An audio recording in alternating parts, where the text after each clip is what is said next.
I didn't know you would react like that.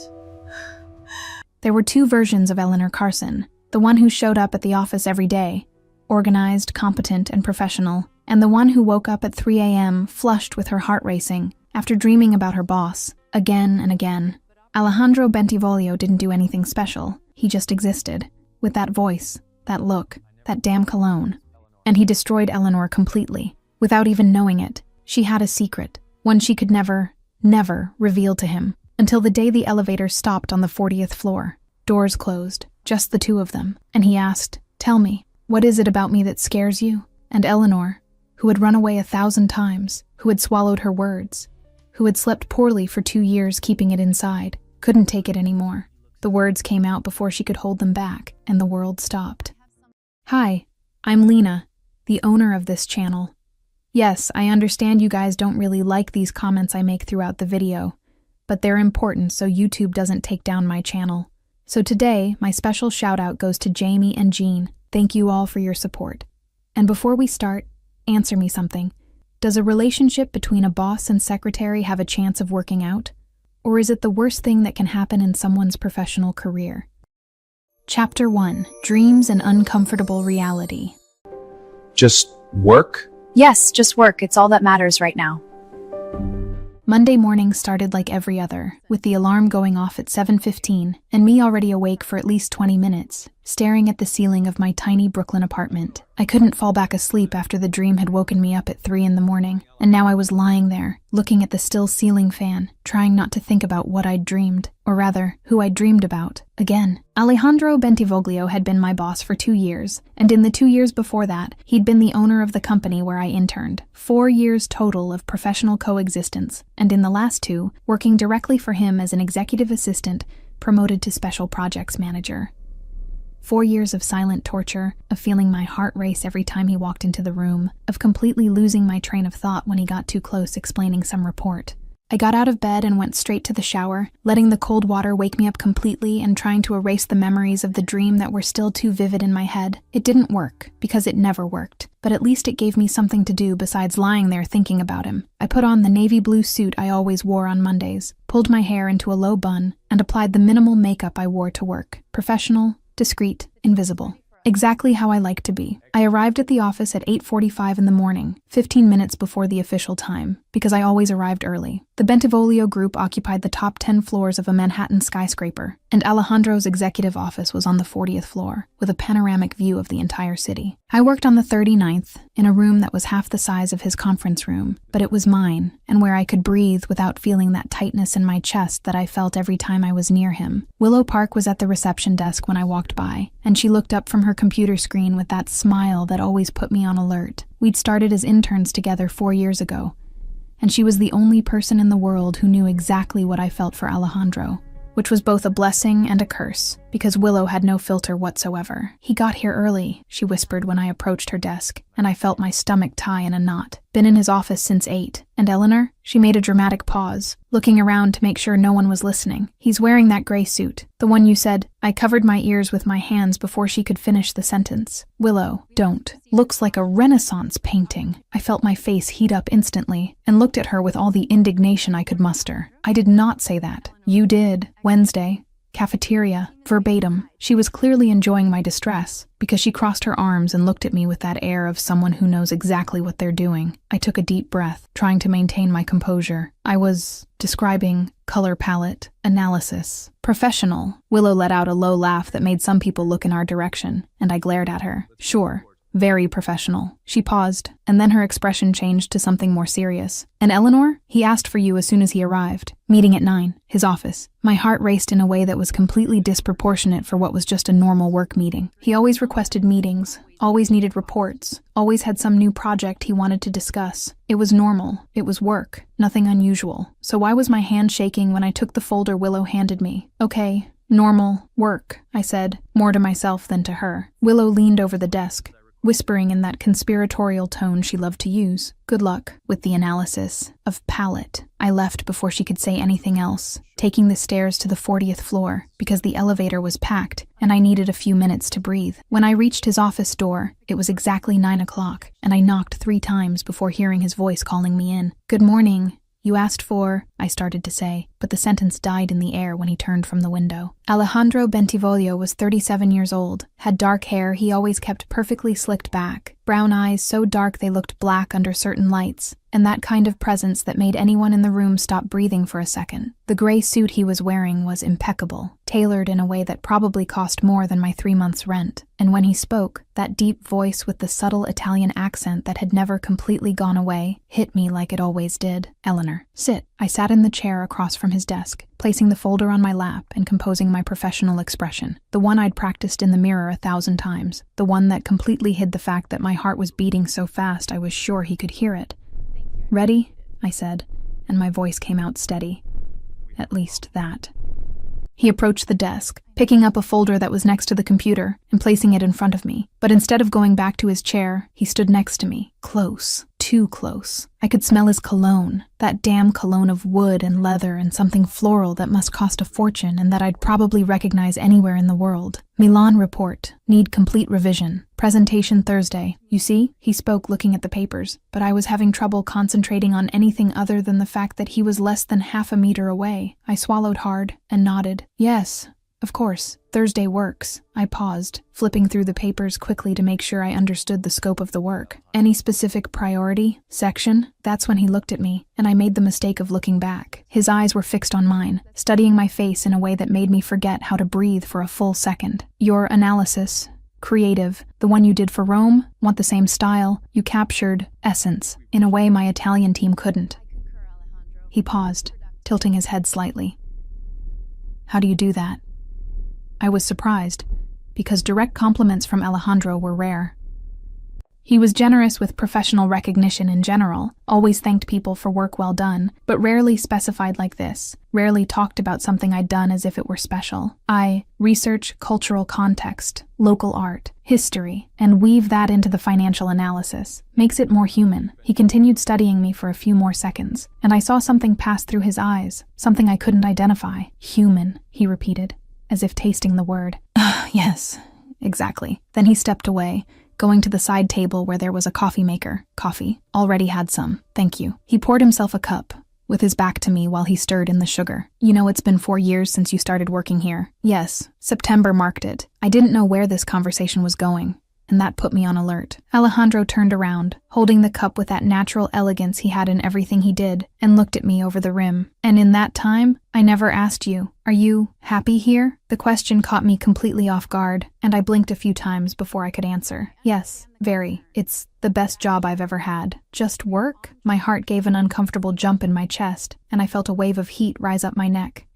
What do you mean? He smiled, and it was that damn smile he did sometimes, just with one corner of his mouth, that made me completely forget where I was. Nothing specific, just checking. He took a sip of coffee, still watching me. You can go. Report. Thursday. I got up from the chair too fast, almost dropping the folder in the process, and left the office without looking back. In the hallway, I leaned against the wall for a second, closing my eyes and trying to control my breathing. What was that? I whispered to myself, but the empty hallway obviously had no answers. The rest of the day passed in a strange fog of work and thoughts I tried to push to the back of my mind. I opened the Milan report as soon as I got to my office, diving into the numbers and market analyses that needed to be reviewed, but every 5 minutes, my mind went back to that conversation, to the way he'd looked at me, to the question about being happy. Just work? What did he mean by that? Was it just a casual question from a boss concerned about employee well-being, or was there something more there? And why had he stood so close when he put the folder on the desk? Why had he stood next to me instead of going back to his chair? I shook my head, trying to focus. I was reading too much into things, like I always did when it came to Alejandro. He was just polite, just a good boss, just someone who cared about the team. There was nothing beyond that, even if my heart insisted on beating faster every time I thought about him. At 3 in the afternoon, Willow appeared at my office door with 2 coffee cups, and that smile that meant she wanted to gossip. She came in without waiting for an invitation, placing one of the cups on my desk and throwing herself into the chair across from me. So, how was the meeting with the Greek god? She asked, and I rolled my eyes. It was a normal work meeting, Willow. He asked for a report revision, nothing special. And why did you come out of there red as a tomato? I picked up the coffee cup just to have something to do with my hands. I didn't. Eleanor Carson, I've known you for 4 years. You literally ran out of that office and stood leaning against the hallway wall for a good 30 seconds before coming back here. She crossed her legs, settling into the chair as if preparing for a long conversation. What did he say? I sighed, because I knew Willow wouldn't give up until I told her. He asked if I was happy here.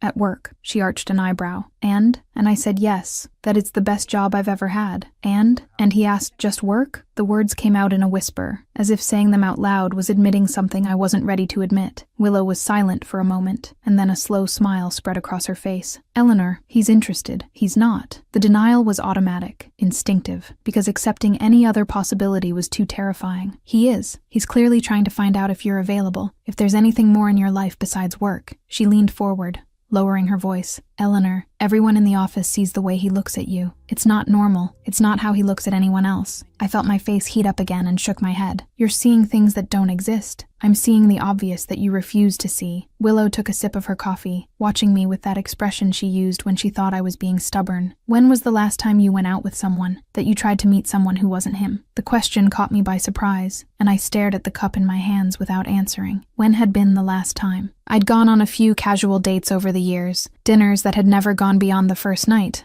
because I always compared everyone to him, always found something was missing, always felt like I was wasting time. Exactly, Willow said, as if my silence was answer enough. Eleanor, you need to decide what you're going to do. Keep going like this, dreaming about him every night and running away every time he gets close, or do something about it. Do what? Walk up and say, "Hi, Alejandro. I have feelings for you and I wake up in the middle of the night thinking about you." I let out a humorless laugh. That would work out great. Maybe it would. She shrugged. Or you could at least stop running from him. Let things flow naturally. See what happens. See what happens. As if it were that simple. As if I didn't have 1,000 reasons to keep my distance, to not let anything happen. Alejandro was my boss, was part of an Italian Mafia family, was someone who'd probably dated models and artists and sophisticated women from all over the world. And I was just Eleanor Carson, the girl from rural Oklahoma who'd worked hard to get where she was, who had never really given herself to anyone, because she'd never found someone who deserved it, and now was completely in love with someone absolutely unattainable. I need to finish this report, I said, signaling the end of the conversation, and Willow sighed but stood up. Okay, but Eleanor, think about what I said. She stopped at the door,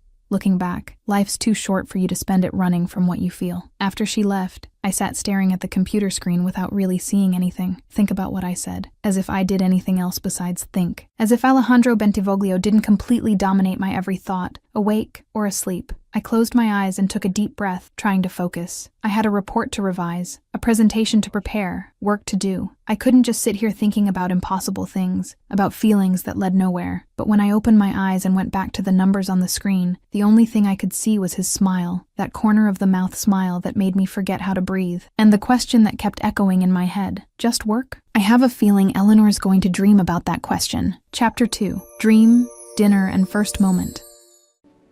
You're enchanting. The weeks following that strange meeting were a form of torture I didn't know existed. Alejandro had always been present in the office, had always been the type of boss who followed projects closely, but now it seemed like he was everywhere at once. Explaining some report detail with his hand resting on the back of my chair, leaning over my shoulder to point at something on the computer screen, touching my arm in passing when we crossed paths in the hallway. Casual touches, professional, completely innocent. That killed me a little inside every time. Willow had started keeping a mental count of how many times a day I turned red, and had already concluded that my record was 13 times in a single day.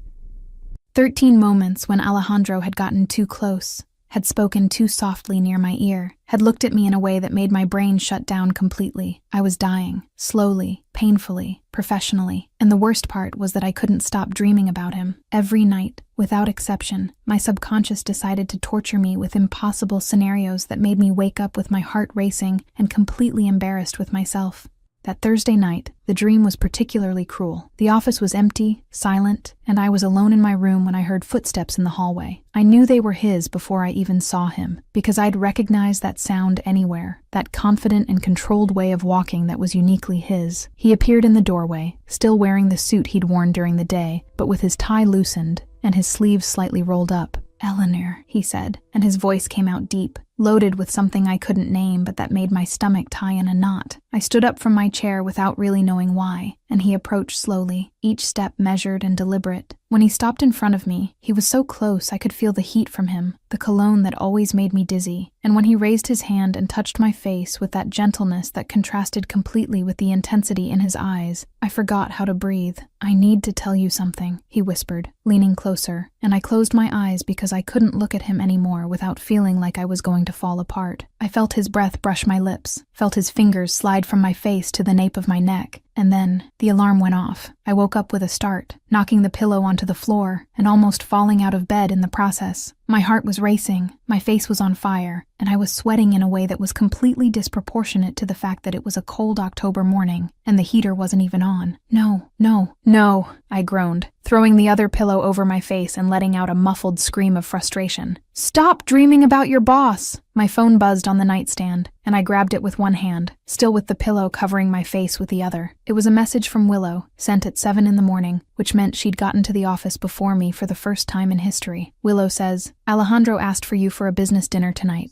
Italian client. He wants you with him. Cultural translation. Dinner." I pulled the pillow off my face and looked at the phone screen as if she'd just handed me a death sentence. Dinner with Alejandro and a client. Cultural translation, which meant he wanted me to stay the entire evening beside him, talking, interacting, probably sitting too close at a fancy restaurant table. I typed a response, trying to stay calm. "It's a business dinner." Her response came in 2 seconds. With the "I want to eat you for dinner" eyes he makes at you. "Sure, honey." I responded, "He doesn't do that." She responds, "Whole team saw it. Monday meeting, you explaining the project, him looking at you like a work of art. Ciao, Bella." I threw the phone on the bed and went to take a shower, letting the cold water wake me up and hopefully bring me back to reality. It didn't work, because throughout the entire shower, throughout the entire time it took me to get ready and choose the navy blue dress that was formal, but not flashy, all I could think about was the dinner, and how I was going to survive an entire evening beside him without doing something completely embarrassing. The restaurant was Italian,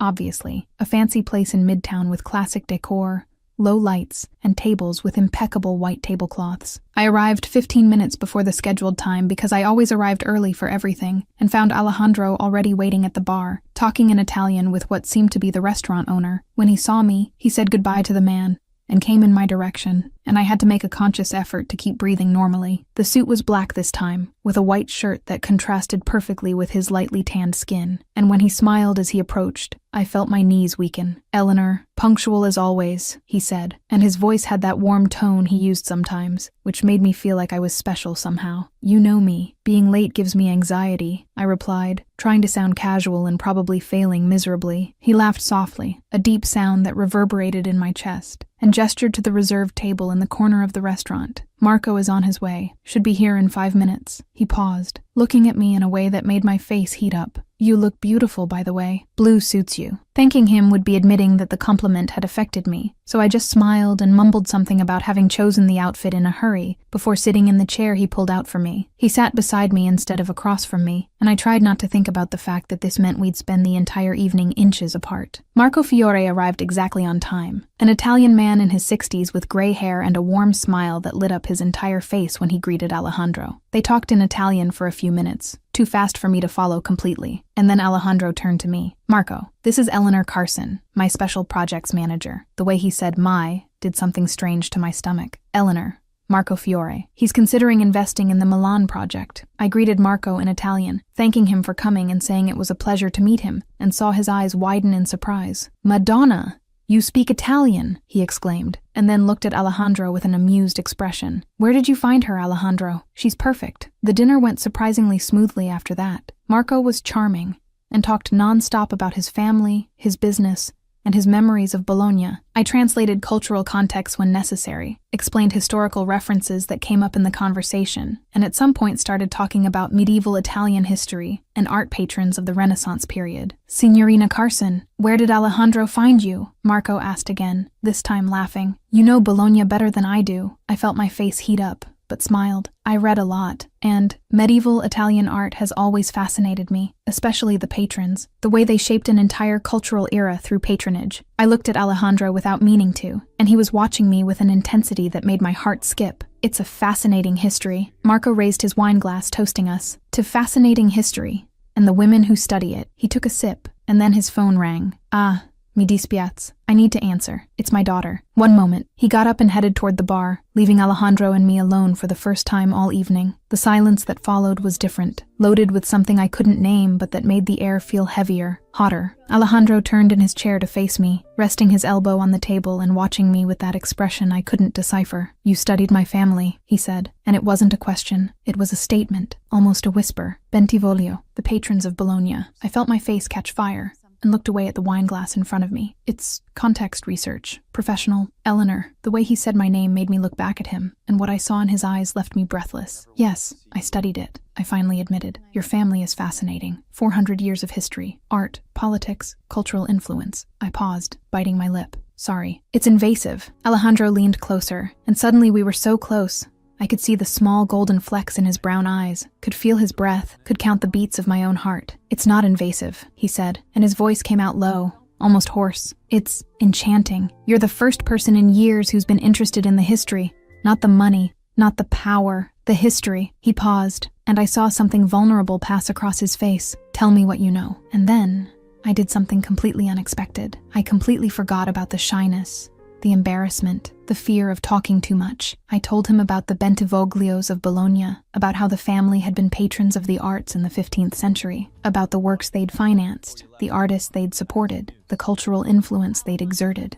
I talked about architecture, about politics, about how the family had navigated centuries of change while maintaining their relevance and power. And Alejandro listened to me, not just listened, but observed every word, every gesture, every moment of passion that showed in my voice when I talked about something I loved. I saw something change in his eyes, something soft I'd never seen before, and when Marco returned to the table, Alejandro kept looking at me for a few more seconds, before turning his attention away. Marco looked from one to the other, with a discreet smile that suggested he'd noticed something, but didn't comment, just went back to talking about the Milan project. The rest of the dinner passed in a strange fog of business conversations and stolen moments, where I'd catch Alejandro watching me when he thought I wasn't looking. When we finally left the restaurant, Marco said goodbye with warm hugs and the promise that he'd invest in the project, and then left in his taxi, leaving us alone on the sidewalk. Come, my driver is waiting, Alejandro said, gesturing to the black car parked on the corner. The ride back was silent, but it was a different silence from what normally existed between us. It was comfortable, almost intimate, as if we didn't need to fill the space with words. I looked out the window, watching the lights of New York pass by, and felt his presence beside me like something almost tangible. Eleanor, he said suddenly, and his voice broke the silence in a soft way. Thank you, for tonight. I looked at him, confused. It's my job. It wasn't work, he replied, and there was something in his voice that made my heart race. It was a gift. You gave me something I haven't had in a long time. He paused, searching for words. Connection with my history, with who I am beyond what I do. I felt tears threaten my eyes, and I had to swallow before I could speak. You're welcome. Alejandro. His name came out of my mouth without the Mr. I always used, without the formality I maintained as a shield. It was the first time in 2 years I'd called him just by his name, and I saw the exact moment he noticed. His eyes widened slightly. Something passed across his face, and then he smiled, small but genuine. Good night, Eleanor, he said, when the car stopped in front of my building. I got out of the car in some kind of trance, and only when I was alone in the elevator going up to my apartment did I allow the realization to hit me completely. I have a serious problem, I murmured to my reflection in the metal elevator doors, because it wasn't just attraction anymore. It wasn't just dreams and racing heartbeats anymore. I was completely, hopelessly in love with Alejandro Bentivoglio, and I had no idea what to do about it. Well, at least she admitted quickly that she's in love. Chapter 3. Growing Intimacy and Constant Escape. Why do you run? I don't run. I adapt. The months following that dinner with Marco Fiore were the most confusing of my life, and I'd already been through a lot of confusion over my 25 years. The difference was that this time, the confusion had a name, a face, and a voice that haunted me even when I was alone in my apartment at 11 at night, trying to watch some random series on Netflix. Alejandro had changed. Or maybe I had changed the way I saw things. But either way, something was definitely different. He sought me out for everything now. And when I say everything, I mean literally everything. Meetings that had nothing to do with my projects, working lunches that extended for 3 hours and inevitably drifted from financial reports to discussions about Renaissance art and Italian philosophy, document reviews that turned into conversations about life, family, history. It was torturous. Deliciously, agonizingly torturous. Because with each conversation, each moment we spent together, I felt like I was getting to know a different Alejandro from the distant, professional boss of the first years. He talked about the mother he'd lost early, about how he'd learned to play piano with her, about the afternoons in Bologna when he was a child running through the gardens of the family estate. He told stories about the mistakes he'd made when he took over the business, about the hard lessons he'd learned, about how sometimes he missed the simplicity of just being Alejandro instead of Don Bentivoglio. And I listened to everything, absorbing every word as if it were the most precious thing in the world, storing every detail in my memory to revisit later, when I was alone and could process the fact that he was letting me in a way he apparently didn't let anyone else. But whenever things got too intimate, whenever I felt we were crossing some invisible line between professional and personal, I ran. I made up excuses, remembered non-existent commitments, claimed tight deadlines that needed my immediate attention, and he never insisted, just watched me with that expression I couldn't decipher, something between understanding and frustration, before letting me go. It was a destructive pattern, and I knew it, but I couldn't stop. That Thursday, at the end of November, I was in my office reviewing the budget for the West Coast expansion project, when I heard the familiar knock on the door. 3 knocks, firm and confident, that immediately made my heart race even before I looked up and saw Alejandro standing in the doorway. "Got a minute?" he asked, and I nodded, gesturing to the chair across from my desk. He came in but didn't sit, standing with his hands in the pockets of his dark gray suit pants. That damn suit that reminded me of the first day Willow had teased me about the Renaissance painting comparison, and that still left me speechless every time I saw him wearing it. "I'm going to Milan on Friday," he said,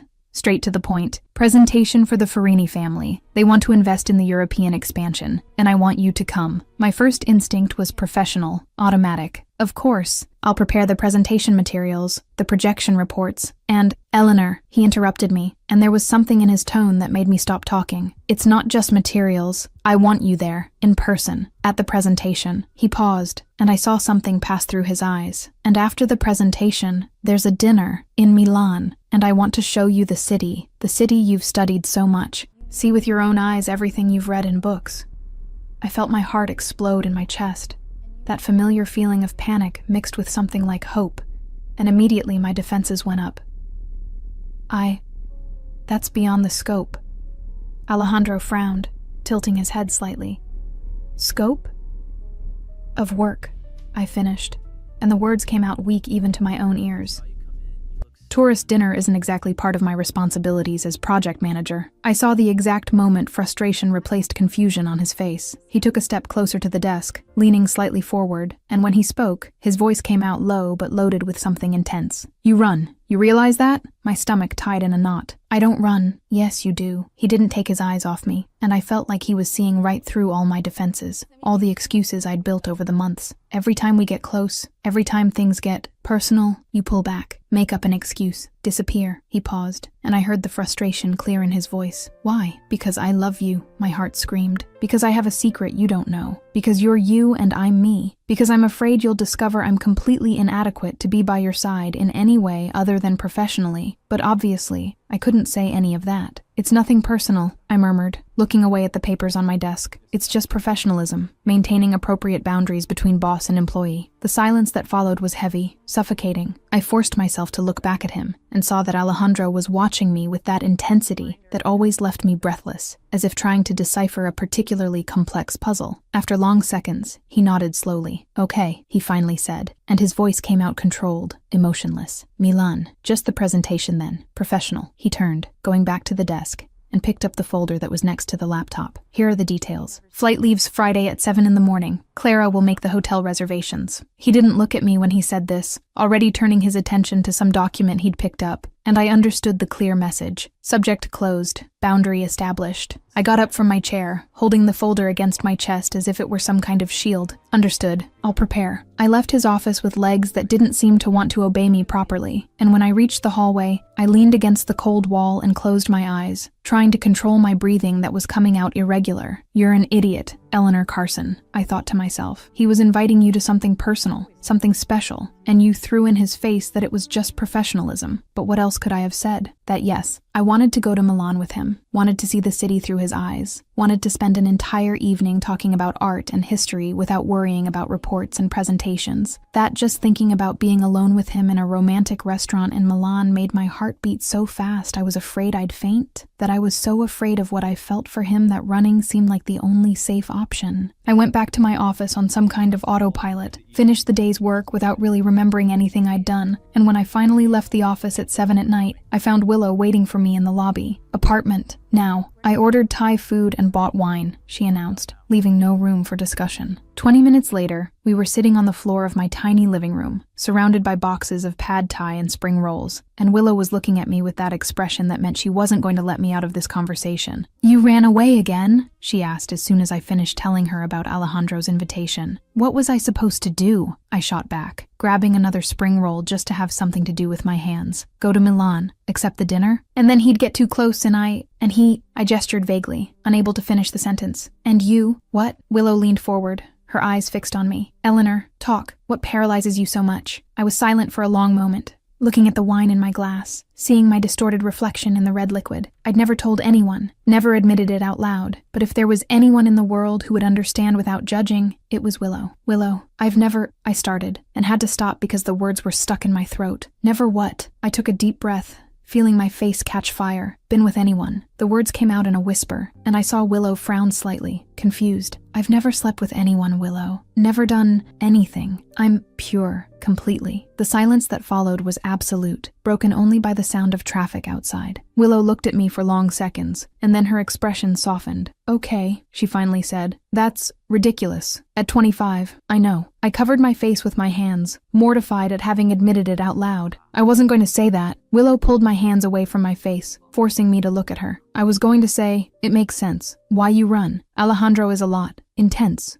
Experienced." She paused, choosing her words carefully. "And you feel like that he'll notice," I finished for her, and felt tears threaten my eyes. "That I'm inexperienced, naive, that I don't know anything about this, and he'll laugh. Or worse, he'll reject me because he doesn't want to deal with someone so backward." Willow pulled me into a tight hug, and I let some tears fall, wetting the shoulder of her blouse. "He won't," she murmured. "Eleanor, if there's one thing I've learned watching you two over the last few months, it's that man looks at you like you're the most precious thing he's ever seen. He won't laugh. He won't reject." She pulled back, holding my face between her hands. "But Eleanor, you need to decide. Keep running, keep protecting yourself, keep living in fear, or take a risk. Trust. Let something happen." I wiped the tears with the back of my hand, smiling humorlessly. "I don't know." And that was the most honest truth I had. I didn't know what to do, didn't know how to stop running, didn't know how to be brave enough to accept what Alejandro was offering. All I knew was that the fear of losing him was starting to be greater than the fear of giving myself to him, but it still wasn't big enough to make me stop running. Chapter 4. Alejandro loses it. Tell me what scares you. Right now, being stuck in this elevator? I'm serious. And elevator. Alejandro Bentivoglio had 37 years of experience controlling his emotions, maintaining the impenetrable mask that a Don needed to have, completely separating personal feelings from professional decisions. It was a skill he'd developed since childhood, when he'd seen his father lose everything by being emotionally vulnerable, and that he'd perfected over the decades building an empire that demanded coldness and rationality above all else. And in the last 3 months, Eleanor Carson had completely destroyed that ability. He was sitting in his office on a December morning, looking at the financial report on the computer screen without really seeing anything, because all he could think about was her. The way she'd refused the invitation to Milan, the expression on her face when she'd said that thing about professionalism, the way she'd left his office like she was running from something dangerous. She was running. From him. And he couldn't understand why. He'd spent weeks trying to get closer, trying to show that his interest went beyond professional, trying to create moments where they could really get to know each other without the barrier of corporate hierarchies. And every damn time, Eleanor pulled back, made up excuses, claimed commitments, disappeared behind that polite, professional mask she wore like armor. and it was driving him completely insane. The office door opened without warning, and Luca Ferrante entered with the confidence of someone who had permission to ignore protocol. He was Alejandro's closest capo, his right-hand man for almost a decade, and one of the few people in the world who could read Alejandro like an open book. "Boss," Luca said, throwing himself into the chair across from the desk without ceremony. "You're distracted." Alejandro looked away from the screen, shooting a warning look at Luca. "Work." Eleanor. Her name came out as a statement, not a question, and Alejandro felt irritation grow in his chest. "Work," he repeated, this time with more emphasis, and saw Luca smile discreetly. "Sure, work." Luca crossed his legs, clearly enjoying himself. "That's why you've been looking at the same page of the report for 20 minutes without moving the mouse. Intense work." Alejandro glared at him, but didn't respond, because he knew anything he said would be used against him. Luca was right. Obviously, he was distracted, was obsessed, was completely unable to concentrate on anything other than Eleanor and the impossible enigma she represented. Luca stood up, still smiling, and went to the door. "Just came to let you know the meeting with the Farinis has been rescheduled for next week. They want to come here, instead of Milan." He paused at the door, looking back.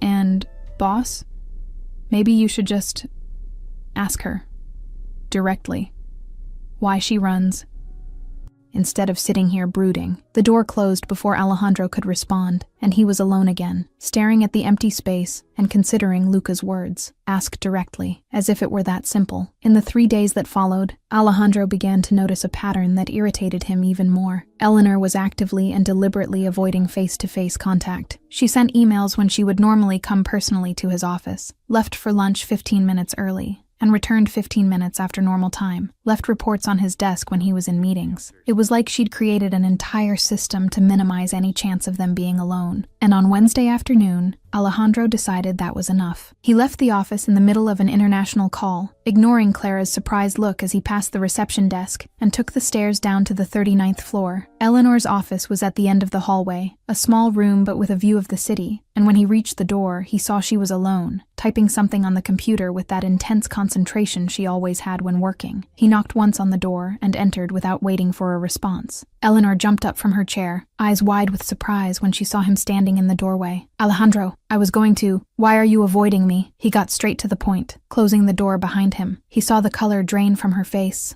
quickly replaced by an intense blush. "I'm not." "Yes, you are." He took a step into the room, keeping his voice controlled, even though frustration was growing by the second. 3 days. No face-to-face contact. Short, objective emails. "You disappear at lunchtime." He paused, studying her face. "What did I do?" "Nothing. It's work. I was busy with..." Eleanor gestured vaguely at the computer, trying to maintain professional composure, but he saw the panic in her eyes. Alejandro moved closer, walking around the desk until he was beside her, close enough to smell the soft perfume she wore, close enough to see her breathing accelerate. When he spoke, he kept his voice low, controlled, but let all the intensity he was feeling leak into the words. "Eleanor, you come into my life, make me feel things I haven't felt in years." He saw her eyes widen, saw the exact moment she stopped breathing. "And then you disappear, and come back, and disappear again. And I don't..." He forced himself to stop, to control his tone before saying something he couldn't take back. "I need to understand." Eleanor looked at him with that expression of vulnerability mixed with terror that he'd seen a few times before, and opened her mouth to respond, but at that moment his phone rang. Alejandro cursed mentally, picking up the phone and seeing Clara's name on the screen. Meeting. He'd completely forgotten. He looked back at Eleanor, seeing how she'd stepped back half a step, how her hands were clenched in fists at her sides, and made a decision. "Come," he said, putting away his phone. "Elevator. Now. We're finishing this conversation." He didn't leave room for discussion, leaving the office and hearing her footsteps behind him in the hallway. The elevator was empty when they arrived, and Alejandro entered, holding the door until Eleanor also entered, clearly reluctant. The doors closed, and the elevator began to rise from the 39th to the 40th floor. The silence was suffocating, heavy with everything that wasn't being said. Alejandro looked at Eleanor, seeing how she was staring fixedly at the numbers above the door, as if she were praying for the elevator to move faster. "Talk," he said, breaking the silence. "Why do you run?" Eleanor didn't look at him. "I don't run.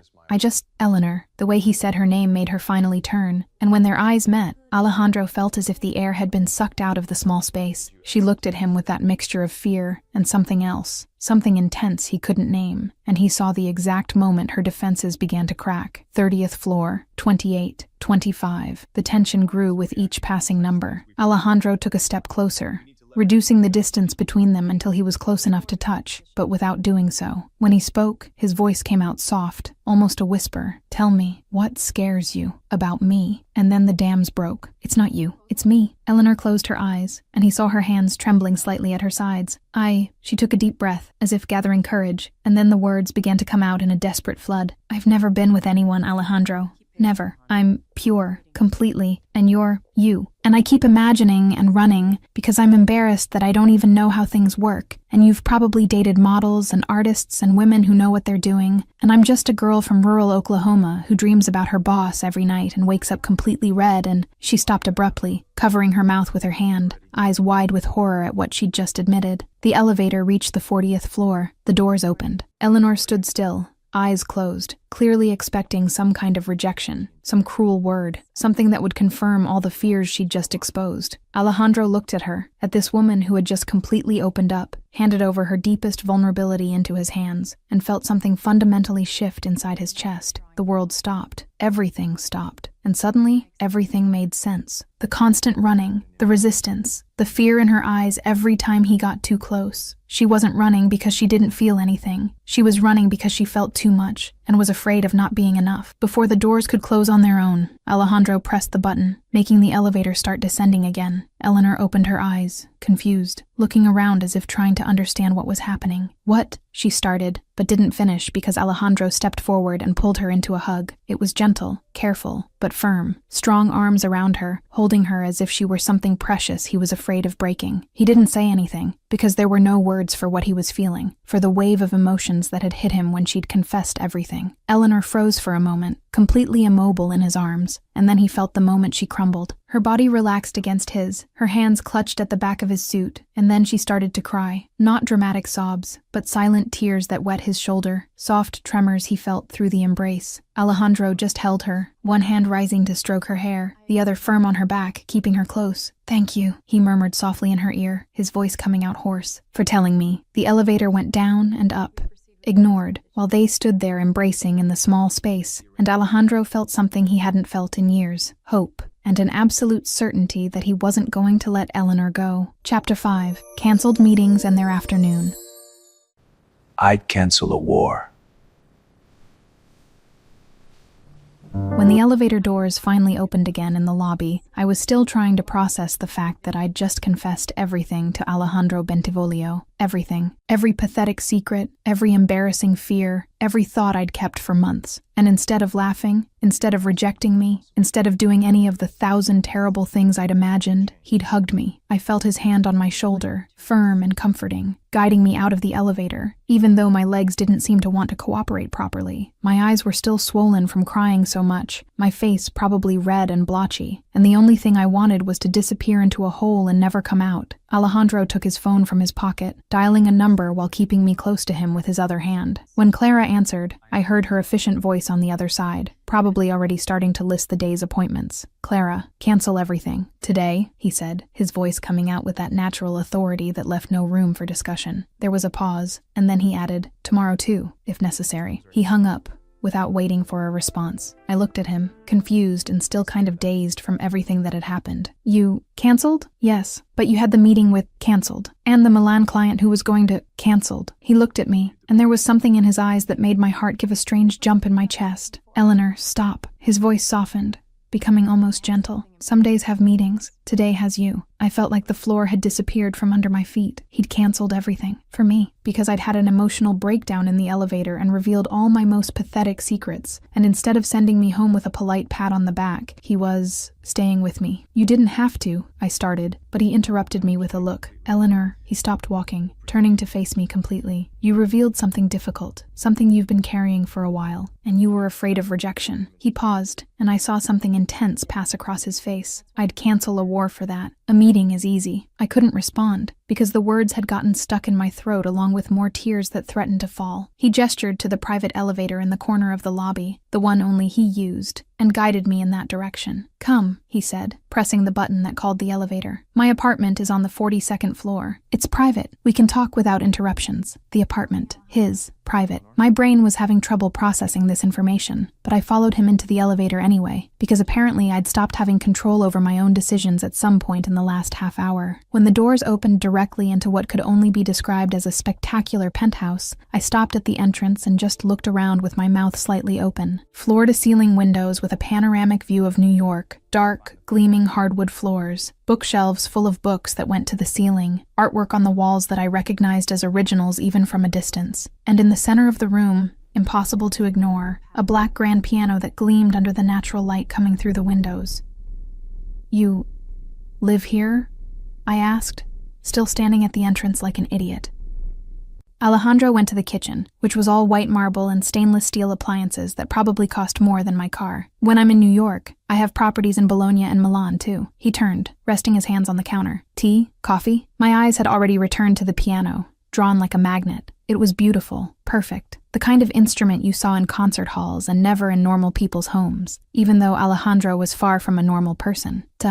"You play?" I asked, slowly approaching the instrument. Since I was 7, there was something in his voice that made me look back, and I saw a soft expression on his face, something like nostalgia. "My mother taught me. She played every day on this piano. It was hers before it was mine." He paused, and something like pain passed quickly through his eyes before disappearing. "And you? Do you play?" I shook my head, running my fingers lightly over the polished surface of the piano without actually touching the keys. "Not piano, but my grandfather played violin. I'd sit next to him and spend hours listening. He said music was the language that didn't need translation." When I looked back at Alejandro, I saw he was watching me with that intensity that always left me speechless. But this time there was something more there, something vulnerable I'd never seen before. "My mother said the same thing," he murmured, and then turned quickly back to the kitchen, as if he needed to do something with his hands. "Tea then, please." A few minutes later, we were sitting on the couch facing the windows, each with a cup of tea in our hands, and a strange silence had settled between us. It wasn't uncomfortable exactly, but it was loaded with everything that had happened in the elevator, with all the words I'd said and could no longer take back. Alejandro was the first to break the silence, placing his cup on the coffee table and turning slightly to face me. "Can I ask something?" I felt my entire body tense. "Depends." "Why never?" He raised a hand when he saw my expression. "It's not criticism. I just want to understand you." I took a deep breath, looking at the tea in my cup as if it could give me the answers. How to explain something I didn't always fully understand myself. "I never found anyone who deserved it,"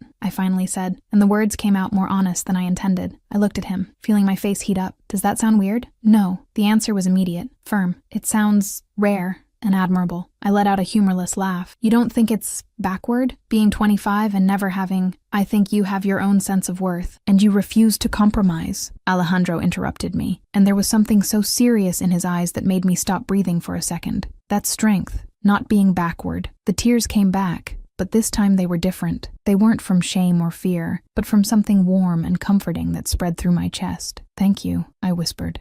Alejandro was silent for a moment, just watching me in a way that made it seem like he was memorizing every detail of my face. Then he leaned slightly forward, his voice coming out low and loaded with something intense. "And Eleanor, you said you dream about me." I felt my face explode in flames instantly. I meant, I dream about you too." The world stopped. I looked at him, trying to process the words I'd just heard, trying to understand if I'd heard right or if my brain was making things up. "Really? Since that dinner with Fiore?" He kept his eyes fixed on mine, without looking away. "You talking about Bologna, about my family, about history, with your eyes lit up and your voice all animated because you were talking about something you love." He paused, and I saw something vulnerable cross his face. I thought, I'd never wanted so much to just listen to someone talk, never felt so much peace just being near someone. My heart was beating so fast I was sure he could hear it. "Alejandro, you date models, artists, women from all over the world, women who know what they're doing, who are sophisticated and experienced.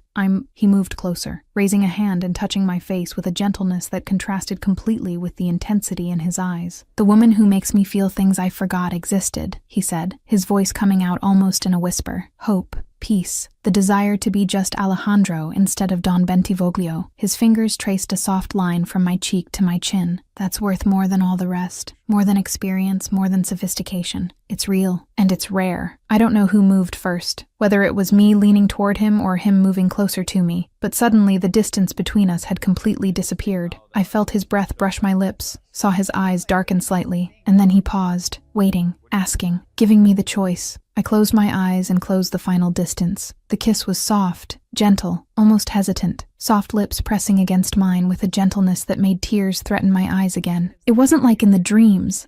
It wasn't intense or consuming. It was better because it was real, because it was his hands actually touching my face, because it was his breath mixing with mine, because it was him choosing to go slow, choosing to be careful with me. I responded timidly, not really knowing what I was doing but trusting my instinct, and I felt him smile slightly against my lips before pulling away. He rested his forehead against mine, keeping his eyes closed, and when he spoke, his voice came out hoarse and low. "We'll always go at your pace." I opened my eyes and found his already watching me, dark and intense, but also soft in a way I'd never seen. "Okay," I whispered, and it felt like I'd just made a promise that I'd try to stop running. Will she be able to keep that promise? Chapter 6, Getting to Know Each Other, and Maggie appears. Something feels wrong. The months following that afternoon in Alejandro's penthouse were the happiest of my life, and I knew it even while I was living it, even without the perspective that only time brings. It was as if the world had changed color after that kiss, after I'd finally stopped running and let things happen naturally. Alejandro kept the promise he'd made, slowly, at my pace, without rushing. He took me to dinners at small, cozy restaurants where we talked for hours about everything and nothing, about books we'd read and movies we wanted to see, about childhood and dreams and fears we'd never admitted to anyone. We spent afternoons in museums, him explaining details about Renaissance paintings that I'd only read about in books, pointing out techniques and stories that brought the works to life in a completely new way. And on Friday nights, when the office was empty and silent, he played piano for me. I'd sit on the couch in his penthouse, with a glass of wine and a book in my hands that usually ended up forgotten, and just listen. Chopin, Debussy, sometimes Italian pieces he'd learned from his mother, and that carried memories of a life he rarely shared with anyone. And when he finished, I'd read to him out loud, excerpts of Italian poetry or passages from art history books, and I'd see how he'd close his eyes and just listen, as if my voice were the most comforting thing in the world. The intimacy grew slowly, built in layers of trust and shared moments without pressure, without expectations beyond being together. He kissed me sometimes. Soft and gentle kisses that never went beyond what I was ready to give, always stopping before I could feel fear or hesitation. And I, who had spent months running, discovered I was becoming more and more confident, less and less scared of the intensity of what I felt. Willow said I was different, lighter, that I smiled more and had stopped turning red every time someone mentioned Alejandro's name. She was right, obviously.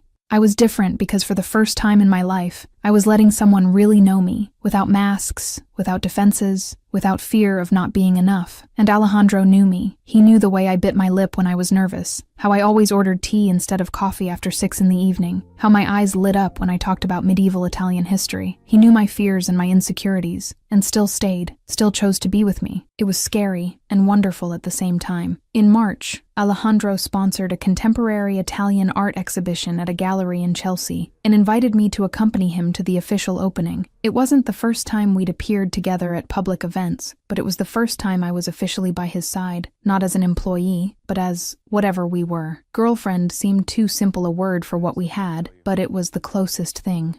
I arrived at the gallery wearing a simple black dress that Willow had helped me choose, and found Alejandro waiting at the entrance, talking to the curator in Italian. When he saw me, he politely said goodbye and came in my direction, and the way his eyes lit up when he saw me made my heart give that familiar jump in my chest. "You look beautiful," he said softly, kissing my cheek in a way that was casual but intimate at the same time. "Thank you," I murmured, feeling my face heat up slightly even after months together. The gallery was packed with elegant people, all holding champagne glasses, and talking in small groups while observing the exhibited works. Alejandro guided me through the crowd with his hand on my back, introducing me to artists and collectors, and I felt strangely comfortable in that world that should have been completely alien to a girl from rural Oklahoma. We were standing in front of a particularly interesting installation, Alejandro explaining the historical context of the piece, when I heard a familiar voice shout my name. "Eleanor!" I turned and saw Maggie Carson running in my direction with a huge smile on her face, her arms already open for a hug. My cousin was 2 years older than me, extroverted where I was reserved, confident where I was shy, and we'd grown up together in Oklahoma before I moved to New York. We hadn't talked much since then, just some occasional messages and birthday calls, so seeing her there was a complete surprise. "What a surprise!" she exclaimed, hugging me with excessive force before pulling back and looking at Alejandro with wide eyes. "And you must be Alejandro Bentivoglio." She extended her hand in a way that seemed too suggestive to be just polite. "Maggie Carson, Eleanor's cousin. It's an honor to meet you." Alejandro shook her hand with the formal courtesy he used with people he didn't know well. "Maggie, pleasure. Eleanor always talked about you," Maggie continued, her voice a tone higher than necessary for the environment. "My incredible boss, she'd say. How proud to be here. Your space is beautiful. And you're even more impressive in person." I felt a strange discomfort grow in my chest as I watched Maggie talk non-stop. The exaggerated gestures, the way she looked at Alejandro with an intensity that made me frown slightly. She was being too much, too animated, too interested, too everything. Alejandro maintained a polite but distant expression, clearly not as charmed as Maggie expected him to be. "Thank you," he said, and then turned to me. "Eleanor? Give me a minute. Marco wants to talk about the installation on the second floor." I nodded, and he left in the direction of a group of men near the stairs, leaving me alone with Maggie for the first time in years. Her smile changed instantly, becoming sharper, more interested. "Eleanor, you and him!" I felt my face heat up, not really knowing how to explain something I was still trying to fully understand myself. "It's complicated." "Complicated how?" Maggie moved closer, lowering her voice but maintaining that strange intensity. "Are you together? Like, officially?" "We're seeing where things go," I replied, choosing my words carefully. Maggie looked at me for a long moment, and then her eyes narrowed slightly. Eleanor, I've heard of the Bentivoglio family." She made a significant pause, as if expecting me to understand something. "You know who he is? What he does?" I felt a pang of irritation grow in my chest. "I know. And you're okay with that?" She looked in the direction where Alejandro was, talking to Marco and other men, and there was something on her face I couldn't identify. "With everything that comes with it?" "Maggie, I didn't come here to discuss my personal life," I said, trying to keep my tone polite but firm. No, of course." She raised her hands, smiling again, but the smile didn't reach her eyes. "I just worry about you, cousin. That's all." She paused, and then her expression changed to something more casual, almost too casual. "And Luca Ferrante? Is he close to Alejandro?" The question caught me by surprise, and I frowned. "He's his right-hand man." "Why?" I saw a blush rise up Maggie's neck, and she quickly looked away. "Nothing. Curiosity." She took a sip of champagne, still not looking directly at me. "I just heard his name mentioned and got curious." There was something strange about the way she'd asked the question, something that put me on alert, even without knowing exactly why. Before I could investigate further, Alejandro returned, and Maggie quickly said goodbye with more excessive hugs and promises that we needed to meet up soon. The rest of the night passed in a strange fog, and I couldn't stop thinking about the way Maggie had asked about Luca, the way she'd blushed when she said his name. Later, when the event was ending and people were starting to leave, I saw Luca Ferrante beside Alejandro near the exit. He was tense, tenser than normal, and when his eyes met Maggie's from across the gallery, I saw something pass across his face that looked a lot like recognition and regret. "Boss," Luca said quietly to Alejandro, and I was close enough to hear. "That woman, Eleanor's cousin?" Alejandro asked, following Luca's gaze. "Yes, Luca hesitated, running his hand through his hair in a gesture of frustration. "Met at a party months ago on some random night." He paused, and his jaw tightened. "She was intense, and I was an idiot." Alejandro was silent for a moment, looking from Luca to Maggie and back, and then his expression changed to something more serious. "More alert. Keep an eye out," he finally said, and there was a tone of warning in his voice that rarely appeared. Luca nodded, clearly understanding something I didn't fully comprehend yet. When we left the gallery later, in the car heading home, I couldn't stop thinking about the conversation I'd heard. Maggie and Luca had met, had hooked up, and from the way Luca had spoken, it hadn't been a particularly positive experience. And now Maggie was back, asking questions about Alejandro, about Luca, showing up at events where she hadn't been specifically invited. There was something wrong there, something my instinct was screaming to pay attention to, but I couldn't identify exactly what. Alejandro must have noticed my worried expression, because he took my hand and held it as the car navigated through the streets of New York. "Everything okay?" he asked softly. I looked at him, at this man who had become so important in my life in such a short time, and forced a smile. "Yes, just tired." He didn't seem completely convinced, but didn't insist, just squeezed my hand a little tighter, and I tried to ignore the strange knot that had formed in my stomach since the moment Maggie had appeared. Chapter 7. Revelation of the Bentivoglio family. I love you. It was a Friday night in April, when everything changed in a way I didn't expect. Alejandro had asked me to come to his penthouse after work, said he wanted to talk about something important, and the tone in his voice had been different enough to make me nervous all day. Willow had noticed, obviously, because she always noticed when something was bothering me, but when she asked, I just said I didn't know what it was about, which was true. I had no idea. When I arrived at the penthouse at 7 in the evening, the sun was already setting over New York, painting the sky orange and pink through the huge floor-to-ceiling windows. Alejandro was sitting at the piano, playing a piece I didn't recognize, but that sounded melancholic and beautiful at the same time. He didn't stop when he saw me, just nodded toward the couch, a silent invitation for me to sit and wait. So I sat, taking off my shoes and tucking my legs underneath me, and just listened. The music filled the space between us, and I saw the way his fingers moved over the keys with that precision that came from decades of practice, the way he closed his eyes at certain moments, as if completely lost in the melody. When the last note finally dissipated in the air, he sat in silence for a few seconds before turning on the piano bench to face me. There was something on his face I couldn't fully identify, something like determination mixed with fear, and I felt my stomach tie in a knot. "Eleanor," he said, and his voice came out more serious than I was used to. "I need to tell you something about what I really am." I felt my heart race, but forced myself to keep my expression calm. I got up from the couch and went to the armchair closest to the piano, sitting and keeping my eyes fixed on him. I already know. Mafia. I saw the exact moment the words hit him. Alejandro became completely still, his eyes wide with genuine surprise, and when he spoke, his voice came out almost in a disbelieving whisper. "You knew? Since the first month." I kept my voice steady, even though my heart was beating irregularly in my chest. "I research.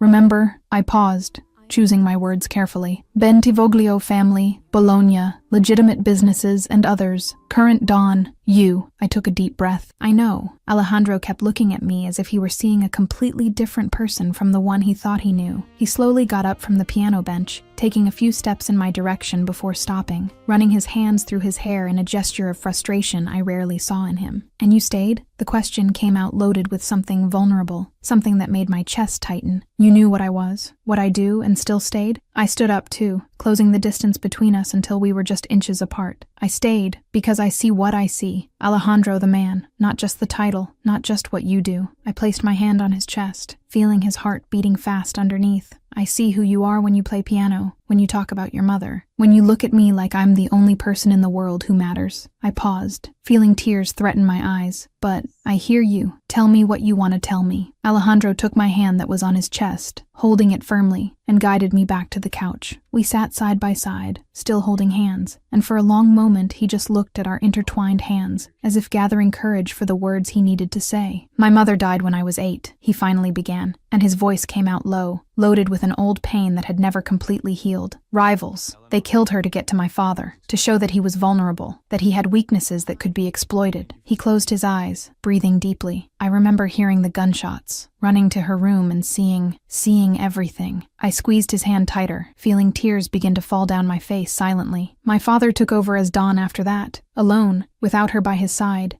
and he was never the same. He was strong in business, ruthless when necessary. But emotionally, Alejandro opened his eyes, looking at the New York view through the windows. He died 5 years later. I was 13, and it wasn't an honorable death in battle or from old age. It was because a rival realized he was still emotionally vulnerable, that my mother's death had created a weakness that could be exploited. He turned to face me, and I saw tears in his eyes for the first time since we'd met. He died because he loved too much, because he allowed himself to feel, and I swore, at his funeral, that I would never make the same mistake. His voice faltered slightly. "That's why I never allowed myself to feel, really, for anyone. Because weakness kills in my world, Eleanor. My father proved that. My mother paid the price for being loved too much." The silence that followed was heavy, loaded with all that pain and fear he'd carried alone for so many years. I let go of his hand only so I could move closer, curling up on the couch so I could look directly into his eyes. "And then?" I asked softly. "And then you appeared." He let out a humorless laugh, running his hand over his face. "With your eyes shining when you talk about Italian history, with your shyness that hides a strength you don't even realize you have, with your purity and honesty in a world where everything is calculated and false." He looked at me, and I saw all that intensity that always left me breathless. And I tried to resist, rationally, told myself it was just attraction,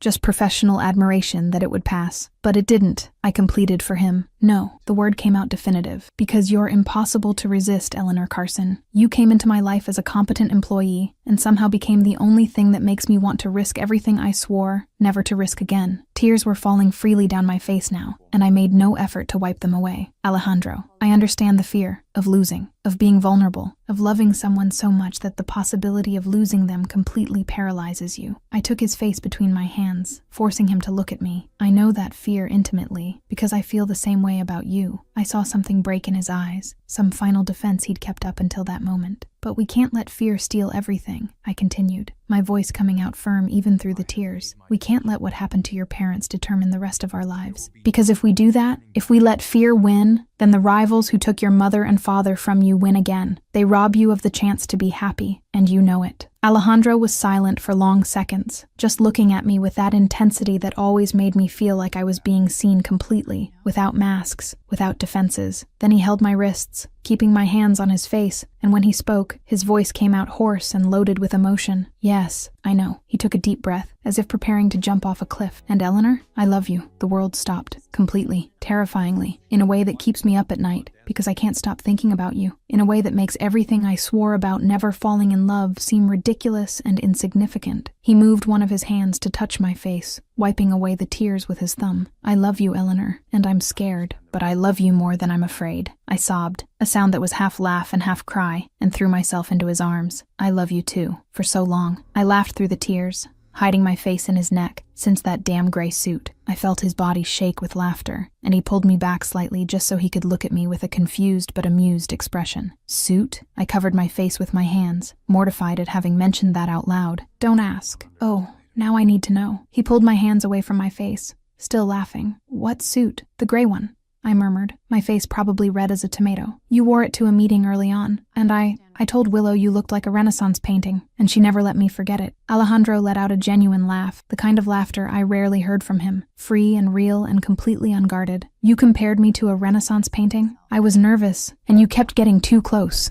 And that suit was ridiculously well-tailored. I buried my face in my hands again, laughing and crying at the same time. This is so embarrassing. He pulled my hands again, this time not letting me hide, and when I looked at him, I saw so much love in his eyes it left me breathless. It's adorable, he said softly. You're adorable. And I can't believe I was lucky enough for you to look at me that way. Alejandro, I started, but he interrupted me with a kiss. It wasn't like the other kisses we'd shared over the last few months, those soft and careful kisses that always stopped before going too far. This was different. It was deep, real, loaded with all that emotion we'd just confessed to each other. I felt his hands on my face, in my hair, pulling me closer as if he couldn't get enough, and I responded with everything I had, with all the love I'd kept for so long. When we finally separated, we were both breathless, foreheads touching, eyes closed, just breathing in the same rhythm. Stay with me tonight, he whispered. Not like that. Just stay. Sleep here. Let me hold you. Let me wake up tomorrow and be sure this is real. I nodded, still unable to speak through the emotion blocking my throat. And that night, for the first time, I slept in Alejandro Bentivoglio's arms, fully clothed, completely safe, and absolutely loved. And for the first time since my mother had died when I was 12, I didn't feel afraid of loving someone so much that losing them would destroy me, because he was right in saying that loving was scary, but I realized that living in fear was worse. Chapter 8.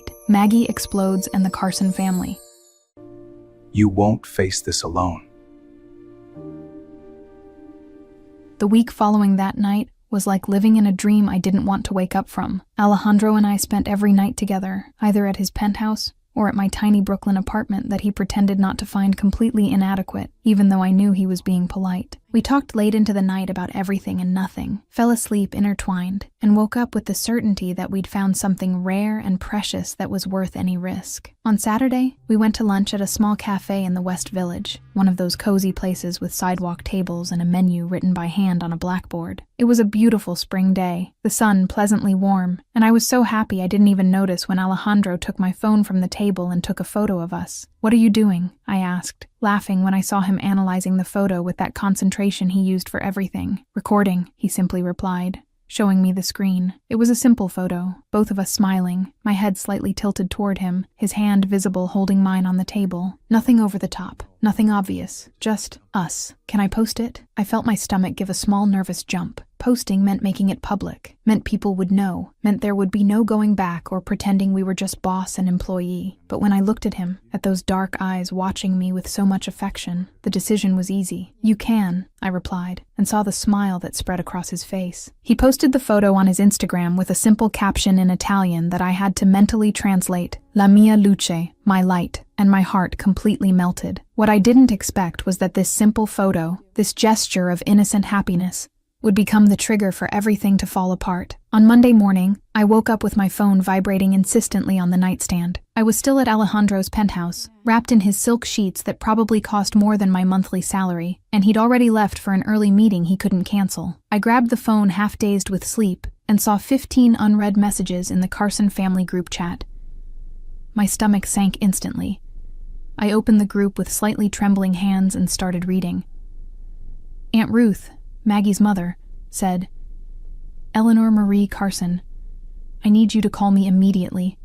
"What is this story Maggie told me?" Uncle James replied. "Is this true, Eleanor? Are you dating a criminal?" Cousin Sarah chimed in. "I can't believe you sold yourself for money and position. Our family raised you better than that." Uncle Robert also gave his unsolicited 2 cents. "This is a sin, Eleanor. You're compromising your eternal soul." Grandma Margaret concluded, "I am deeply disappointed. Your mother would be ashamed." The messages continued, one after another, each crueler than the last. Accusations that I'd prostituted myself for a better job, that I was betraying family values, that I was involved with the Mafia out of greed and ambition. Messages quoting Bible verses about sin and redemption, about how I needed to repent and return to Oklahoma before it was too late. And in the middle of everything, a message from Maggie that was so fake it was nauseating. "Eleanor, I'm so sorry they found out this way. I was just worried about you and ended up mentioning it to Mom. I hope you understand it's all out of love." I felt tears start to fall before I even realized I was crying. I threw the phone on the bed as if it had burned me and curled my knees against my chest, trying to control the sobs that were coming out uncontrollably. It hurt.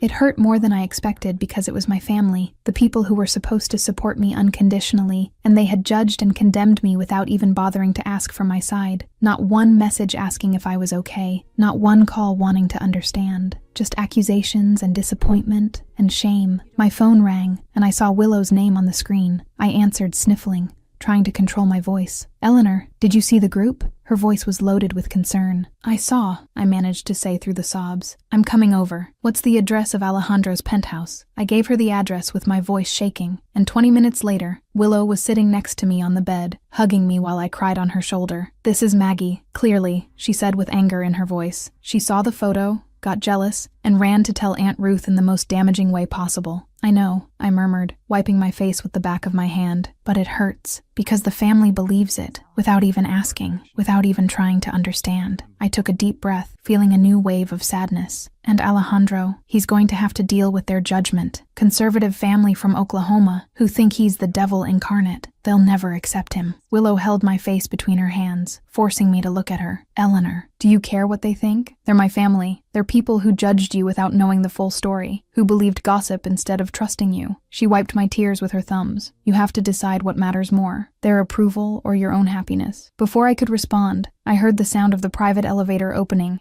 and fast footsteps coming toward the bedroom. Alejandro appeared in the doorway, still wearing the suit he'd worn to the meeting, and stopped abruptly when he saw me. "Eleanor." The way he said my name, loaded with concern and something like anger, made me start crying again. He crossed the room in 3 long strides, kneeling beside the bed and taking my face between his hands exactly as Willow had done, but his touch was different, more intimate, more devastated. "What happened?" "Luca called me saying you were crying, that Willow had come running." His eyes went from my face to the phone thrown on the bed, and I saw the moment he understood. "Your family." I tried to minimize it, tried to seem stronger than I felt. "It's just family drama. I'll handle." "You're crying," he interrupted me, and there was so much intensity in his eyes.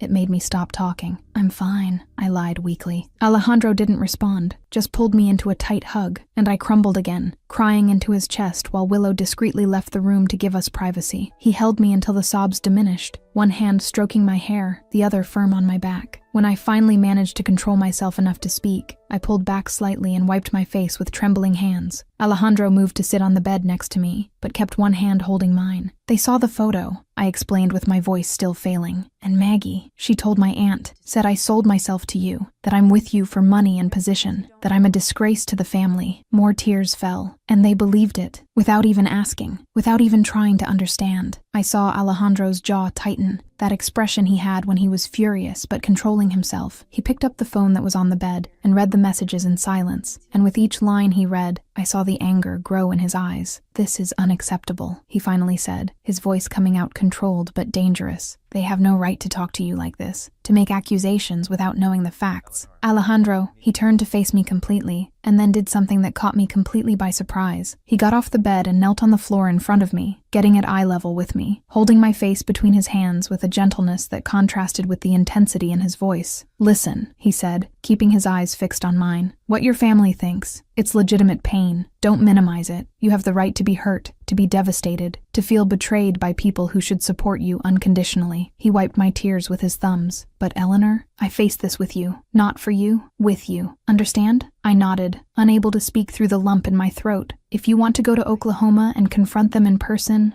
I'll go with you. If you want to cut contact, I support you. If you want to try to fix it, I'll be by your side through the whole process." He paused. "But I won't let you face this alone. They're going to hate you," I whispered. "They're conservative, religious, and now they think you're a criminal who corrupted me." Alejandro smiled, but there was no humor in it. "I've been hated by worse. I can handle your family's disapproval." He was silent for a moment, and then his expression changed to something more serious, more calculating. "And Eleanor, Maggie, she did this out of jealousy, or is there something more?" I remembered the way she'd asked about Luca at that event, the strange way she'd blushed. She asked about Luca at that event. I saw the moment Alejandro connected the dots, his expression becoming tenser. "Luca told me they hooked up one night at a party months ago, and she was intense. He said it was a mistake." He paused, studying my face. "That could be enough motivation for jealousy, or it could be something worse." Willow had returned to the room in time to hear the last part. "What do you mean, worse?" Alejandro got up from the floor but kept one hand in mine, pulling me to stand beside him. "She knows you and I are serious, saw the photo, and that this isn't just a passing fling, and she had contact with Luca, even if briefly, which means she might have information, even if fragmented, about my organization." His expression became even more serious. "In my world, information is currency, and jealous, resentful people are dangerous because they're unpredictable." I felt a chill down my spine. "You think she'd do something beyond spreading gossip?" "I don't know," he replied honestly, "but I'd rather be cautious. You stay with me, close security, for now." "Alejandro, you're overreacting," I started, but was interrupted by his phone ringing. He looked at the screen and frowned. "It's Luca," he answered, putting it on speaker. "Luca, boss, we have a problem." Luca's voice was tense on the other end of the line. "Vulcaner family, the rivals from Naples. What about them? They found out you have a weakness. Eleanor's name is circulating in their conversations. Someone passed information." There was a significant pause. "And boss? The source might have been someone close to someone close, if you know what I mean." Alejandro closed his eyes, his jaw tight. "When did you find out about this?" 10 minutes ago. Our internal contact with them just confirmed." "Understood. Increase security. I want a full report in an hour." He hung up and turned to me, and the expression on his face was no longer worried boyfriend. It was Dawn making decisions that weren't open for discussion. "Eleanor," he said, his voice coming out firm and leaving no room for argument. "The Vulcaner family are serious rivals, violent. If they found out you're important to me, you've become a target." He held my shoulders, forcing me to look directly at him. "Your name is circulating in their conversations. Someone passed information, and I have a very strong suspicion of who the original source was, even if indirectly." "Maggie," Willow said from across the room, her voice coming out shocked. "She might have mentioned something to someone. Bar gossip, casual conversation, doesn't matter. Information always leaks." Alejandro turned his attention completely to me. "Eleanor, you stay with me. Penthouse. Maximum security all day. Final decision. Non-negotiable." I looked at him, at that expression that left no room for discussion, and understood the gravity of the situation. It wasn't about family drama or cousin jealousy anymore. It was about my real safety, about really dangerous people who could use me to get to him. "Okay," I finally said, and saw relief pass through his eyes. "But Alejandro, we're going to solve this together. You promised." He pulled me into a tight hug, kissing the top of my head. "Together," he confirmed. "Always together." But while I was there, in his arms, hearing Willow call the office to let them know I'd be working remotely for the next few days, a single certainty formed in my mind. Maggie had gone too far, and consequences were coming.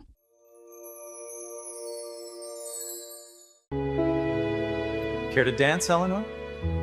I'd like that, Alejandro. Chapter 9, Kidnapping and War. 5 days after Luca's call about the Vulcaners, I was going crazy from being stuck in the penthouse. Alejandro had been inflexible about security, and I understood, I really understood, but spending 5 whole days without going out, working remotely, seeing the world only through the huge windows was starting to suffocate me. So when he mentioned a charity event at the art gallery in Chelsea, a fundraising night for Italian artwork restoration, I practically begged to go. "Eleanor," he started, and I already knew that tone. "Please, it's a closed event, controlled guest list. You'll be there, and you can put whatever security you want." I held his hands, looking into his eyes with the most convincing expression I could make. "Alejandro, I can't take being locked up here anymore. I know it's for security, but I'm going crazy." I saw the internal struggle happening on his face, concern battling against the desire to make me happy. Finally, he sighed. "Okay, but Marco goes with you, and you don't leave my sight all night. Deal?" Marco was one of Alejandro's security guards, a huge Italian man with an unfriendly face but who was surprisingly kind. I'd agreed quickly, relieved to finally be able to leave that penthouse, as beautiful as it was. The event was elegant, full of rich and influential people who wanted to be seen doing charity while drinking expensive champagne. Alejandro was on the other side of the gallery, talking to potential donors, and I was admiring a Caravaggio painting when I felt my phone vibrate in my clutch pocket.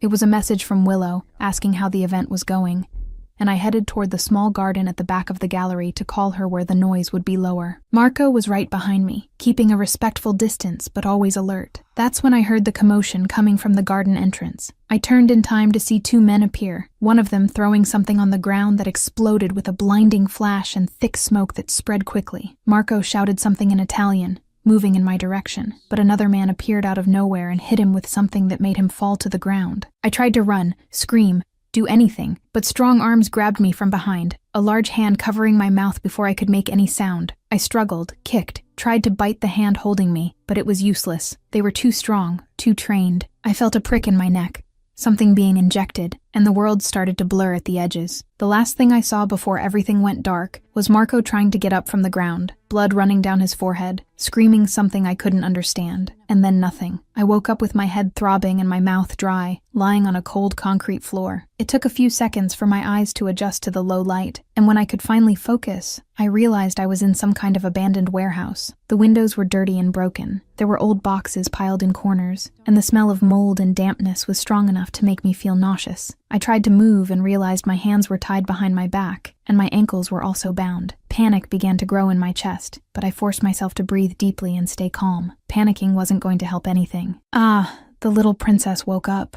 A voice with a strong Italian accent came from somewhere behind me, and I heard footsteps approaching. A man appeared in my field of vision, maybe 40 years old, with scars on his face and cold eyes that observed me as if I were just merchandise. He crouched in front of me, and I forced myself not to pull back, even though every instinct was screaming to do so. "You're going to make a little video for us, Bella," he said, smiling in a way that didn't reach his eyes. "A message for your boyfriend. Don Bentivoglio needs to understand he can't have everything he wants." He picked up a phone and pressed the record button, pointing the camera at me. "Tell him you're okay, that he shouldn't do anything stupid. Understand?" I looked directly at the camera, at Alejandro, who I knew would be watching, and forced myself to keep my voice steady, even though I was terrified. "I'm okay. Don't do anything that—" The man interrupted me, turning the camera to himself. "Don Bentivoglio, North Manhattan Territories, 20 million in an offshore account. You have 24 hours. He smiled, cruel and satisfied. "Or your woman discovers what it's like to be vulnerable, like your mother was." The mention of Alejandro's mother made me feel anger mixed with fear. They knew exactly where to attack, exactly how to cause the most pain. The man turned off the video and left, leaving me alone in the cold, dark warehouse. And all I could do was wait, and trust that Alejandro would come, because he always came. Alejandro was talking to an art collector about a 15th century piece when Luca appeared beside him with an expression that made his blood freeze instantly. Without excusing himself to the collector, he stepped away, following Luca to a more private corner of the gallery. "Talk," Alejandro said, keeping his voice low but feeling adrenaline already starting to pump through his veins. "Marco was attacked. Eleanor was taken 3 minutes ago." Luca extended a phone. "They sent this." Alejandro took the phone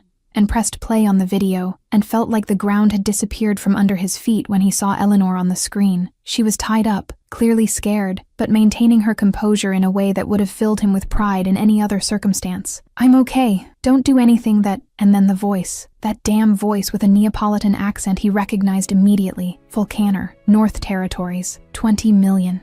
And then the threat about his mother, calculated to provoke exactly the reaction it was provoking. Fury, cold, calculated, absolutely terrifying. Alejandro returned the phone to Luca, and when he spoke, his voice came out so quiet and controlled, it was more dangerous than any shout could be. All available men, immediate tracking. I want a location in 15 minutes. He paused, his eyes becoming even colder. And Luca, Maggie Carson, bring her here. Now. She knew Eleanor would be at this event. She provided the information. He saw guilt pass across Luca's face.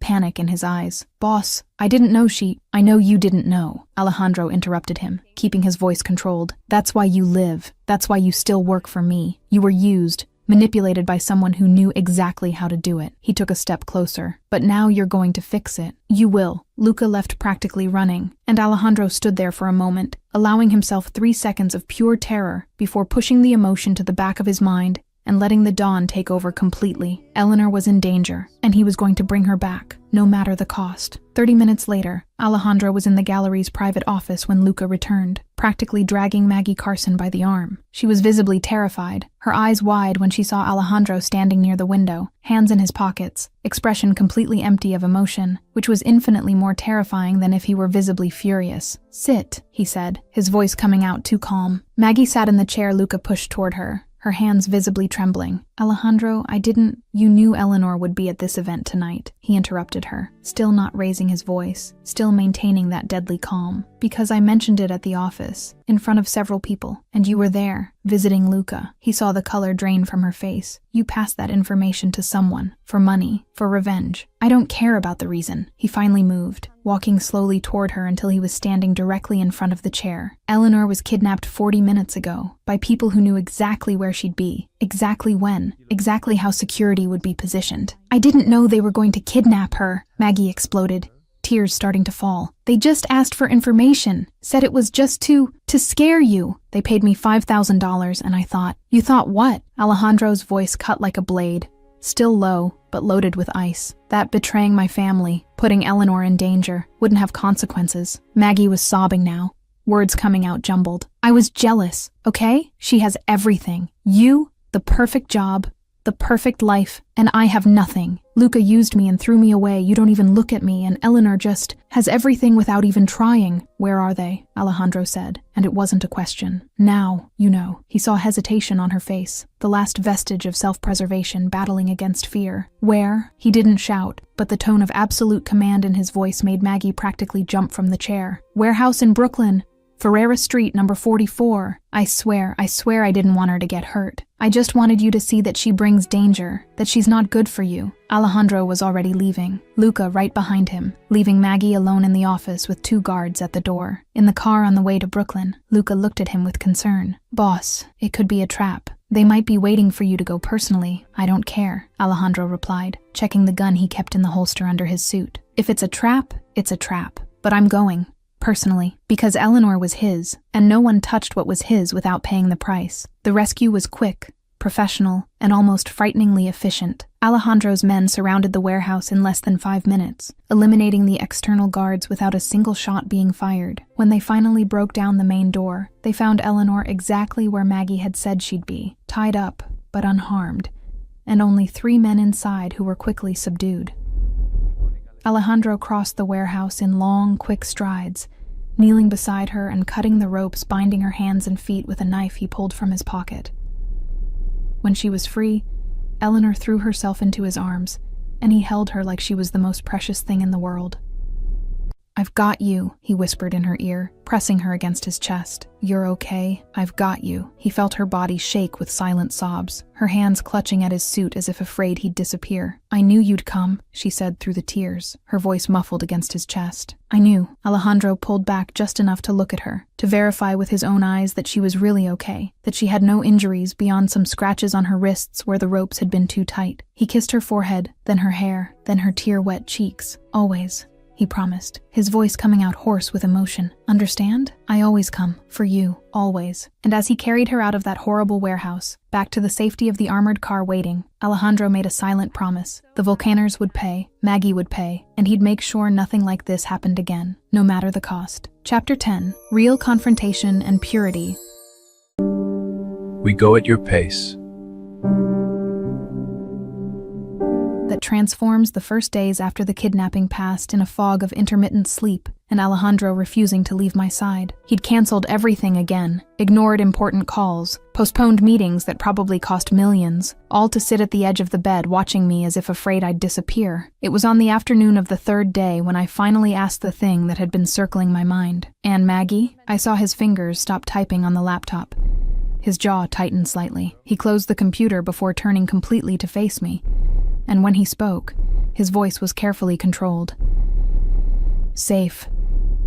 But far away." He paused, choosing his words. "She's going to start over somewhere else. Seattle, with legal consequences for what she did. Criminal records that will make sure she thinks twice before doing something like this again." Another pause. "But alive. For you." I frowned. "For me?" Alejandro came to sit on the edge of the bed, taking my hand. "You wouldn't want me to be harsher with her, even though she deserved much more than she's getting." He looked at our joined hands. "You soften me, Eleanor Carson. It's extremely inconvenient." The comment was so unexpected, I couldn't hold back the laugh that escaped. It was the first time I'd laughed since the kidnapping, and the sound seemed strange after days of tears. "Inconvenient?" I repeated, still laughing. Alejandro smiled. Small but genuine. "Very. I was significantly more efficient without feelings. Decisions were simpler when I didn't have to consider how you'd feel about them." The laughter died, replaced by something more serious. "You were more efficient," I agreed softly, "and infinitely more alone." I saw the moment the words hit him. He became completely still before nodding. "Yes, both. Efficient and completely alone." He kissed my fingers. "I prefer inconvenient." In the following days, we established a strange routine. Alejandro worked from the apartment while I recovered, and I spent afternoons reading, trying to work remotely, and mostly just existing in the same space as him. It was on a Thursday afternoon, almost a week later, that everything changed. I was restless from sitting still, and my eyes landed on the piano, that beautiful piano that had belonged to his mother, that represented memories and connection to something he'd lost so long ago. I looked around, checking if Alejandro was busy in the office, and then approached the instrument with my heart beating faster. I sat on the bench, my hands hovering over the keys, and thought about all those YouTube videos I'd secretly watched. 2 chords. That was all I'd managed to learn, practicing silently when I was sure no one would hear me. I placed my fingers on the keys, took a deep breath, and played. C major, 3 notes together, and then E major, 3 more notes. "You said you didn't play." I almost jumped off the bench, turning quickly and finding Alejandro standing in the office doorway, leaning against the frame with his arms crossed. I felt my face catch fire. "I said I didn't play piano."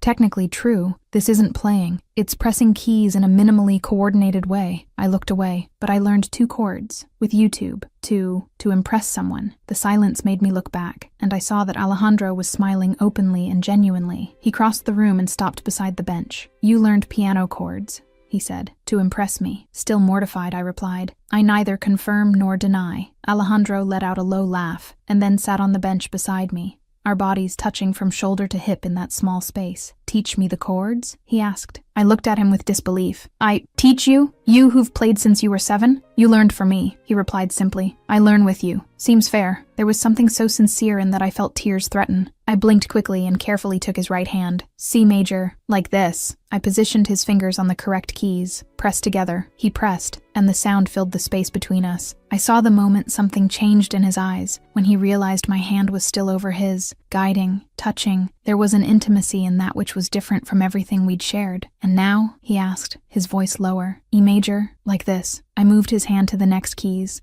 positioning each finger. I felt the warmth of his skin, the way he let me guide completely. Our fingers touched the keys together, my hand still over his, and the sound was imperfect, but perfect. "And this is impressive?" he asked. "The 2 together?" "Yes. C and E." I played the chords in sequence. "Hear it?" Alejandro was silent, and when I looked at him, I saw he wasn't looking at the keys. He was looking at me. "Yes," he finally said. "I hear it." The moment stretched, loaded, me looking at him looking at me, our hands still on the keys. Alejandro moved his free hand, touching my face, and when he spoke, each word came out measured. "Eleanor, you know there's no rush. There never will be, but I want you to know something." Pause. "When and if you want anything with me, any next step, I'll take care of you, with all the attention you deserve. No rush, no expectation, no pressure." His eyes on mine. "Just you, being you. In your time, always. The tears finally fell, silent, not from sadness, but from gratitude for having found someone who understood. Thank you, I whispered, for understanding, for not pressuring me, for being patient. Alejandro wiped my tears. Thank you, he replied, vulnerable, for teaching me it's worth it, waiting for something real. He rested his forehead against mine. You taught me that intimacy isn't just physical. It's this. Hands on keys. Simple chords that mean everything. I closed my eyes, feeling the moment, the absolute certainty that I'd found something rare. And that afternoon, sitting at his mother's piano, with 2 simple chords still echoing in the air, something solidified between us, the peace of true love. Chapter 11, Bologna. It's always you. My life had become something I never would have imagined possible that morning when I first arrived at the Bentivoglio group office as a nervous intern. Alejandro and I had found a rhythm that worked, building layers of intimacy and trust that went far beyond the physical, learning each other in ways most people never bothered to learn. My family had started to reconcile with me, slowly, after Alejandro had personally gone to Oklahoma and talked to my grandmother for 3 hours about his intentions, his family, and how he planned to take care of me. There was still resistance, still judgment from some more conservative uncles, but at least the hate messages had stopped. It was a Friday in October when Alejandro found me in the office with that expression I'd learned to recognize as him planning something. Eleanor, I want to take you somewhere. I looked up from the reports. Milan? You always talk about Bologna. The word fell between us like a stone in water, creating waves of meaning that took me a few seconds to fully process. Bologna, his hometown, the Bentivoglio family origin, the place he rarely visited because it carried too many memories. Bologna, I repeated, feeling the weight of that. Your family, your real home. Alejandro approached, resting his hands on my desk and leaning slightly forward. I want you to see where I come from. Real, not books, not research. The stone,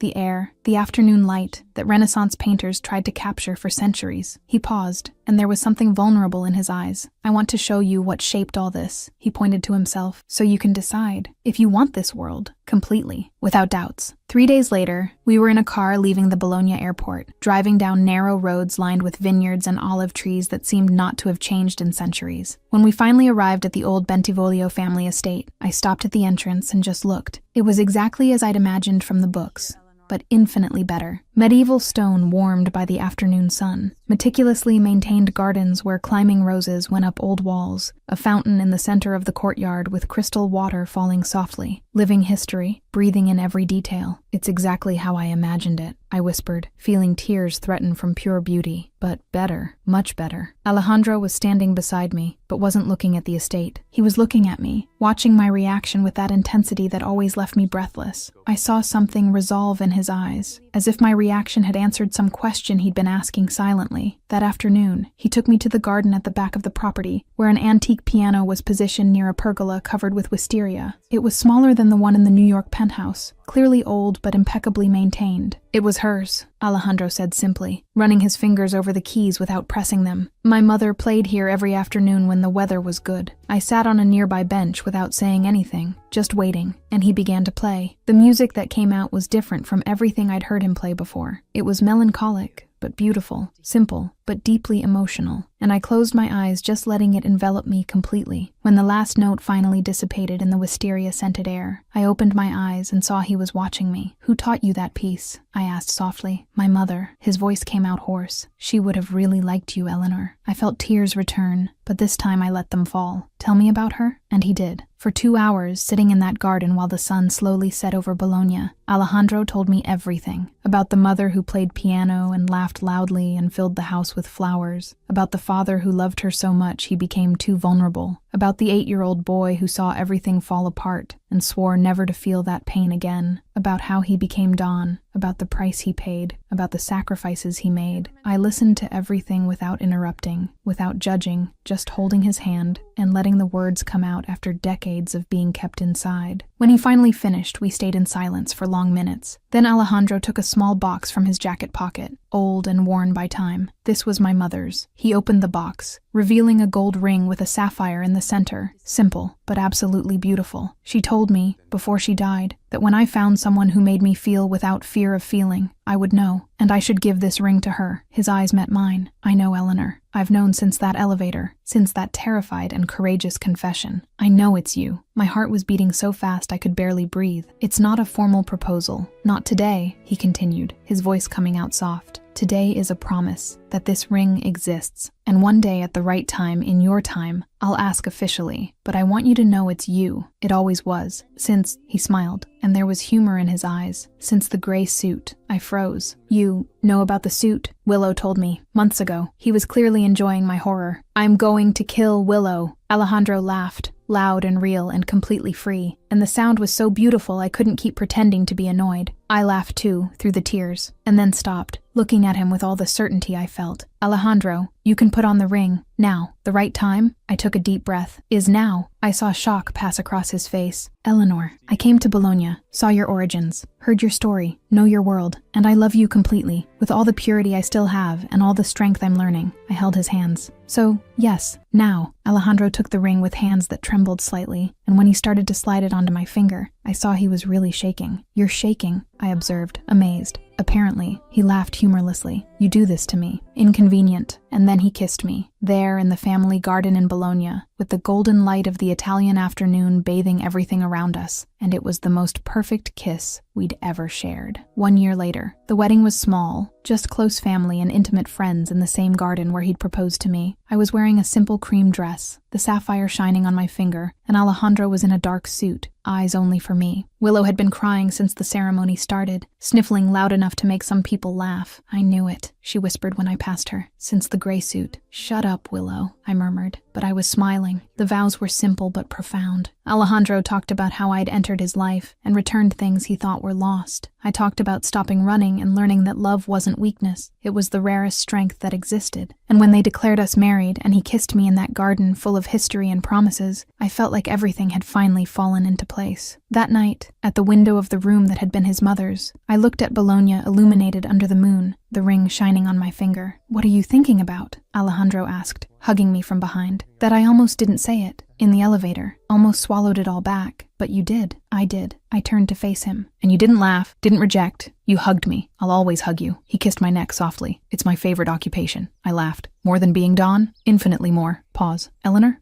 Thank you. For saving this. He touched my heart. For someone who deserved it. For deciding I deserved it. You deserve everything, and then some. I touched his face. And Alejandro, you played piano today. At the ceremony. Your mother's piece. His eyes welled up. Yes, she'd be proud of the man you chose to be, I'm sure of it. Alejandro didn't respond with words. He just kissed me, slowly, with everything he had, with years of waiting and fear and repressed love finally free to be felt completely. And I responded, with all the confidence he'd taught me to have, all the strength I'd discovered I always had. Bologna, open window, history continuing, and I was finally home. Fun facts you might not have noticed. Eleanor never said I love you first. In Chapter 7, Alejandro declares, and she responds crying, I love you too, maintaining her insecurity until the end. The word inconvenient was used 2 times by Alejandro. Chapter 8, you soften me, it's inconvenient. And Chapter 10, about her making him tremble, practically becoming his love declaration. The crucial elevator appears only in Chapter 4. A single moment over 40 floors changed the entire trajectory of the relationship Maggie had only one direct seen. Chapter 6. At the event, then she's only mentioned by others until disappearing to Seattle. Eleanor ordered tea instead of coffee in Chapter 5, a small personality detail that Alejandro memorized. The first time Eleanor called just Alejandro was in Chapter 2, in the car returning from dinner with Marco Fiore, without Sir or Mr. Bentivoglio Luca appears in 4 chapters, but never has direct dialogue with Eleanor, always mediated by Alejandro, or mentioned by others. The 2 chords, C and E, from Chapter 10, are the only ones Eleanor learned. Months of dating, and she only knew 2 basic chords. The gray suit was mentioned in 3 non-consecutive chapters. Chapter 1, Willow's joke. Chapter 7, confession since the gray suit. And Chapter 11, revelation that Willow told. And if you want to watch another great love story, full of emotion, click on the video appearing on your screen right now.